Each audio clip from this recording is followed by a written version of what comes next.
pertanyaan selanjutnya. Shalom, selamat pagi Bapak Pendeta. Shalom, selamat pagi. Saya mohon penjelasan. Saya pernah mendengar orang bilang Alkitab itu bukan firman Tuhan. Alkitab itu hanya buku. Yang penting Alkitab bukan firman Tuhan, bukan Kristus sendiri, tetapi Alkitab itu hanya buku. Bapak, saya mohon pencerahan secara spesifik tentang ini. Iya, memang istilah firman Allah itu ada dua ya. Firman yang sifatnya gelar yang diberikan kepada Kristus, yaitu Yohanes 1 ayat 1. Pada mulanya adalah firman. Firman itu bersama-sama dengan Allah, dan firman itu adalah Allah. Iya kan? Nah itu Yesus. Kenapa Yesus disebut firman Allah? Karena dia menyatakan Allah. Maka disebut firman Allah. Dan memang dia adalah firman Allah yang menjelma menjadi manusia. Ya. Sedangkan kitab suci atau Alkitab itu namanya firman tertulis. Nah, jadi kalau saudara pakai Yohanes 1 ayat 1, jangan untuk Alkitab, memang tidak cocok. Itu bukan untuk Alkitab. Alkitab itu cocoknya 2 Timotius 3. Misalnya mulai ayat 15. Di mana Paulus mengingatkan Timotius bahwa dari kecil Timotius sudah mengenal kitab suci. Nah ini firman Allah nih, yang diilhamkan Allah. 2 Timotius 3 mulai ayat 15, Alkitab berkata, ingatlah juga bahwa dari kecil engkau sudah mengenal kitab suci. Nah ini firman tertulis, bukan yang di Yohanes 1 ayat 1 ya. Harus beda itu ya. Yang dapat memberi hikmat kepadamu dan menuntun engkau kepada keselamatan oleh iman kepada Kristus Yesus. Jadi firman tertulis Alkitab menuntun kita kepada firman hidup. Amen. Yaitu Kristus, ya kan? Lalu di ayat 16, segala tulisan yang diilhamkan Allah, ini juga firman tertulis. Kejadian sampai Wahyu. Ya, waktu Paulus tulis memang baru ada perjanjian lama saja, tapi karena konteks kita perjanjian baru sudah utuh kan, 66, 39 perjanjian lama, 27 perjanjian baru. Segala tulisan yang diilhamkan Allah memang bermanfaat untuk mengajar, untuk menyatakan kesalahan, untuk memperbaiki kelakuan, dan untuk mendidik orang dalam kebenaran. Itulah firman tertulis. Nah, firman tertulis ini bagaimana? Bagaimana? Harus dihormati, dicuekin? Oh, harus dihormati dong. Harus dihormati dalam artian baca, renungkan, lakukan. Bukan tidak pernah baca, tidak pernah renungkan, tidak pernah lakukan. Tiap kali sakit, tendes di anak pun kepala yang tebal, lengkap dengan kidung jemaat. Bukannya anak bertobat, malah kepala miring. Ya kan, dia peang gitu loh, pewot. Ya. Nah, jadi itu hormat, karena banyak hormat Alkitab, cium-cium Alkitab, tidak pernah baca, tidak pernah lakukan. Bahkan mau main judi aja cium Alkitab, tolong supaya menang, tolong supaya menang. Kok jadi buku jimat malah? Ini jelas salah, bahkan sesat. Maka dari itu, bacalah Alkitab, renungkanlah firman Allah siang dan malam, maka kita akan hidup lebih baik. Baca Alkitab ada di ayat kok banyak. Saya kasih tunjuk satu sah. Tapi banyak yang juga bilang tidak perlu baca Alkitab. Aduh, bagaimana ini? Ayat 13. Sementara itu sampai aku datang, bertekunlah dalam membaca kitab-kitab suci. Supaya apa? Dalam membangun dan dalam mengajar. Bagaimana bisa membangun dan mengajar kalau tidak baca-baca, tidak merenungkan? Begitu ya. Jadi harus hormat firman Allah. Orang yang tidak hormat firman, wah itu bahaya sekali itu. Amsal 13 ayat 13 ya. Amsal 13 ayat 13. Dikatakan di sana, siapa meremehkan firman, ini firman tertulis loh, hati-hati, ia akan menanggung akibatnya. Tetapi siapa taat kepada perintah, itu juga yang tertulis, akan menerima balasan. Saya bantu lagi dengan satu ayat yang lebih mengancam ya. Ini orang-orang kepala batu ini mesti kasih yang mengancam. Kalau tidak nanti dong pikir biasa saja, lu tunggu. Mari kita lihat. Amsal 19 ayat 16.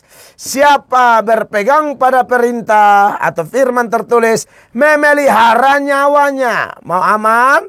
mau selamat, mau panjang umur, mau diberkati untuk jadi berkat, tolong jangan anggap enteng ya. Tetapi siapa menghina firman akan mati. Mau mati? Silakan buat pilihan. Kira-kira begitu ya. Jadi jangan bilang buku-buku biasa, sembarang. Ini isi hati Tuhan yang harus dihormati. Haleluya. Terima kasih untuk jawabannya. Ya. Kita ke pertanyaan selanjutnya. Shalom Bapak Pendeta, selamat pagi. Saya ini tentang hamba-hamba Tuhan yang sering melakukan mujizat. Hamba-hamba Tuhan yang sering melakukan mujizat. Wow. Dan ini terkenal, bisa jadi karena peminatnya juga banyak. Oh, Bapak. pasti itu. Lalu apakah yang akan terjadi dengan hamba-hamba Tuhan ini kalau dengan jemaat atau orang-orang yang datang dan menyukai hal-hal yang seperti ini, itu mungkin ada perubahan. Tapi kalau untuk hamba-hamba Tuhan yang seperti ini, mohon penjelasan Bapak. Apa Tuhan membiarkan mereka terus melakukan hal yang ini? Saya percaya ya ada mujizat yang benar, tapi juga ada mujizat yang palsu. Dan ini lagi-lagi kaitan dengan firman Allah yang kita hormati. Ini memberi keterangan yang sangat jelas. Jadi berkaitan dengan mujizat, ya kadang-kadang saya boleh kaitkan dengan penglihatan kayak gitu ya. Mungkin kan itu siap-siap ayat-ayatnya boleh dibacakan. Di sana itu misalnya di dalam, ini menyangkut penglihatan di Ulangan 18 itu ya. Saya pernah baca mulai ayat 20. Kalau hamba Tuhan benar, kalau dia dapat penglihatan misalnya, itu tidak mungkin meleset ya. Jadi kalau ini berkaitan dengan hamba-hamba Tuhan yang sering didatangi karena katanya ada penglihatan. Mau kerja di bank, berdoa, tanya lolos atau tidak. Mau tes polisi, lolos atau tidak. Anggota dewan juga banyak yang tanya. Bahkan calon gubernur, mungkin calon wali kota, calon bupati ada. Dan beberapa kesaksian meleset semua. Nah, ini harus perhatikan ayat berikut. Ulangan pasal 18 mulai ayat 20. Perhatikan. Tetapi seorang nabi yang terlalu berani untuk mengucapkan demi namaku, perkataan yang tidak kuperintahkan untuk dikatakan olehnya, atau yang berkata demi nama Allah lain, nabi itu harus mati. Nabi itu harus mati. Kenapa? Dari mana kita tahu? Terus? Jika sekiranya kamu berkata dalam hatimu, bagaimanakah kami mengetahui perkataan yang tidak difirmankan Tuhan? Nah, bagaimana Anda mau cek ini nubuatan, penglihatan, ini atau termasuk khotbah, ini alkitabiah atau tidak? Perhatikan. Apabila seorang nabi berkata demi nama Tuhan dan perkataannya itu tidak terjadi dan tidak sampai, maka itulah perkataan yang tidak difirmankan Tuhan. Nah ini yang kebanyakan bernubuat. Kiamat 2012, kita sudah di 2025. Kiamat 2017, tidak kiamat-kiamat. Ya, Saksi Yehova punya pendiri itu 2 kali menubuatkan Yesus, dua-duanya meleset. Nah, kalau saudara tahu pendirinya model Charles Taze Russell itu. Kalau pendirinya sudah begitu, nah saudara tafsir sendiri sudah. Iya kan? Makanya jangan lagi saudara pertahankan lagi jelas-jelas ini hamba Tuhan penglihatan omong kosong terus. Anda main bilang dipakai. Aduh, terlalu tajam. Makanya baca Alkitab. Itu yang pertama. Yang berikut. Bahwa mereka ngomong mujizat di Ulangan 13 mulai ayat 1. Mereka ngomong mujizat tapi terjadi. Kalau yang ini hanya bedanya setelah terjadi mereka tidak arahkan kepada Kristus. Atau kepada Allah yang benar. Mungkin kepada dirinya. Untuk memperkaya diri bisa saja. Atau yang lain-lain. Nah ini bahaya nih. Lalu mereka punya ajak kita menyimpang dari Yesus. Perhatikan ayat-ayat ini. Apabila di tengah-tengahmu muncul seorang nabi atau seorang pemimpi, dan ia memberitahukan kepadamu suatu tanda atau mujizat, dan apabila tanda atau mujizat yang dikatakannya kepadamu itu terjadi. Nah ini beda sama yang tadi. Kalau yang ini terjadi, tapi tunggu dulu. Jangan asal terjadi lalu senang, next. Dan ia membujuk, mari kita mengikuti Allah lain, yang tidak kau kenal, dan mari kita berbakti kepadanya. Iya, ini bahaya ya. Kenapa Tuhan izinkan ini satu bisa bikin mujizat? Tuhan mau uji kau. Apakah kau tuh setia kepada Allah atau gampang diombang-ambingkan? Lanjut. Maka janganlah engkau mendengarkan perkataan nabi itu atau pemimpi itu.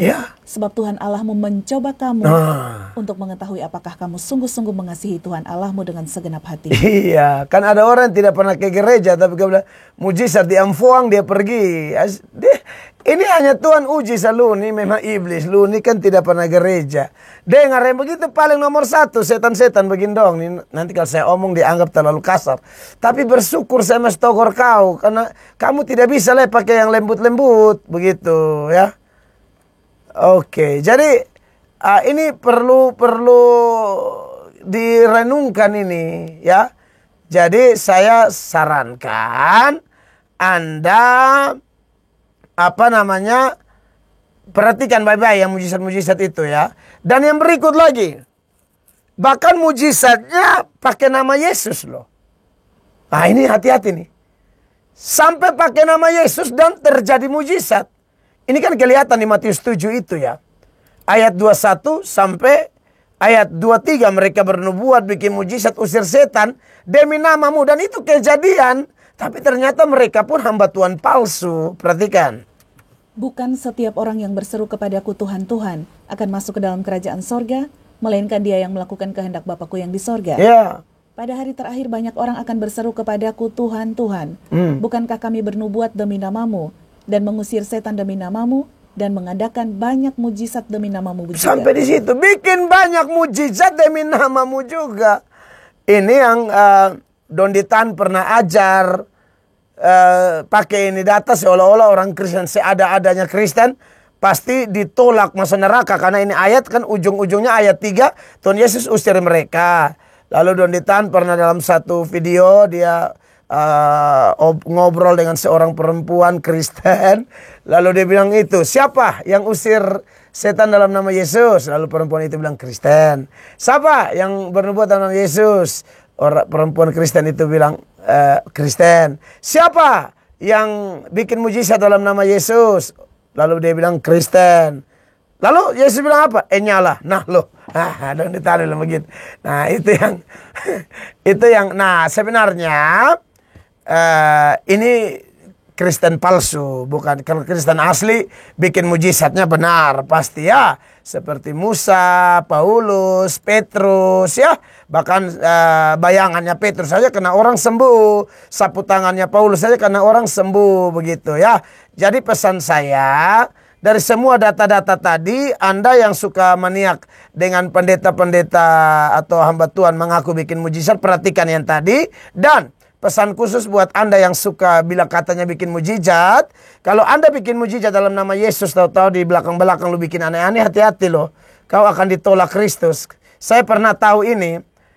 Pembuat mujizat yang dikenal, pembuat mujizat entah asli tidak asli, saya tidak mengerti. Tapi ini katanya penglihatannya benar, sembuhkan orang sakit. Ternyata dia minta maaf, ini homo kelas berat. Kadang-kadang minta maaf, dia paling doyan ya laki-laki muda. Sampai dia kasih telanjang orang, lalu bikin percabulan gila-gilaan pakai nama Yesus. Pernah ada mujizat? Mungkin pernah ada. Jadi yang minta maaf, yang maniak mujizat, yang bego dan tidak belajar firman ini, kemudian dikadalin, ditipu habis oleh orang-orang yang mengaku pelayan tapi jahat sekali ya. Di dalam pelayanan bahkan ada juga yang mungkin bukan homo tapi akhirnya mencabuli perempuan dan itu banyak sekali dengan alasan rohani.